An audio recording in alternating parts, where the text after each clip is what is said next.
Operation రూమ్‌లో ఏది ముట్టుకోవద్దు అవన్నీ స్టెరిలైజ్ చేసినవి అని అంటారు కదా! అంటే ఏంటో చూద్దాం. ఫస్ట్ ఏవైతే ఇన్‌స్ట్రుమెంట్స్ సర్జరీకి యూజ్ చేస్తున్నారో అవన్నీ ఫస్ట్ సింక్‌లో ఏసి కడుగుతారు.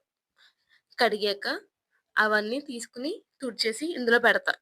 ఇక్కడ ఆటోక్లేవింగ్ జరుగుద్ది. అంటే ఆహ్, లైక్ స్టెరిలైజేషన్ ఇది కూడా ఒక స్టెప్ అన్నమాట.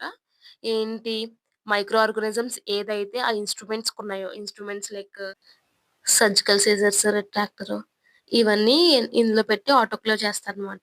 కాబట్టి అవి స్టెరిలైజ్ అవుతాయి. అంటే దాని మీద ఉన్న మైక్రో ఆర్గానిజమ్స్ అన్నీ చచ్చిపోతాయన్నమాట. ఏమీ ఉండవు అందులో. ఇప్పుడు అయి తీసుకెళ్ళి ఆ ఎనకాల ఉన్న స్టీల్ బాక్స్‌లో పెడతారు. అందులో పెట్టి ఏం చేస్తారు? మళ్ళీ స్టెరిలైజేషన్ కోసం ఇందులో పెడతారు. ఈ పెద్ద దాంట్లో. ఇందులో పెట్టడం వల్ల స్టెరిలైజ్డ్ ఎయిర్ అక్కడ స్టీల్ బాక్స్‌లో కన్నాలున్నాయి కదా! ఆ కన్నాల్లోంచి ఆ స్టెరిలైజ్డ్ ఎయిర్ ఆ ఇన్‌స్ట్రుమెంట్స్ తగిలి దాంట్లో ఉన్న మైక్రో ఆర్గానిజమ్స్ అన్నీ చచ్చిపోతాయన్నమాట.